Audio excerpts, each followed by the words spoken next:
Comilla RAB 11 CPC 2 এর একটি বিশেষ অভিযানিক দল সোমবার রাতে 2 ডিসেম্বর গোপন সংবাদের ভিত্তিতে কুমিল্লা জেলার কোতোয়ালী মডেল থানাধীন আমতলী এলাকায় মাদক বিরোধী অভিযান পরিচালনা করে।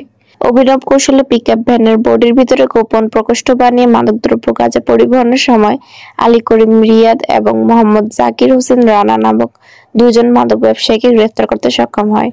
কুমিল্লা প্রতিনিধি আমির হোসেনের পাঠানো রিপোর্ট।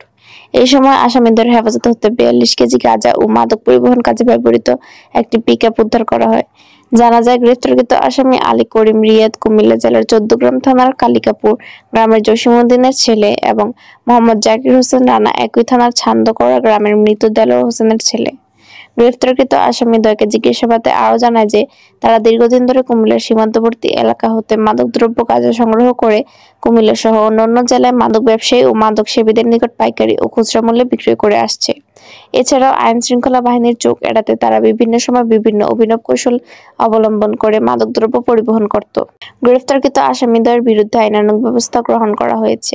মাদকের মতো সামাজিক ব্যাধির বিরুদ্ধে র্যাব 11 এর অভিযানিক অব্যাহত থাকবে বলে জানান কুমিল্লা র্যাব 11 সিপিসি 2 এর কোম্পানি অধিনায়ক লেফটেন্যান্ট কমান্ডার মাহমুদুল হাসান।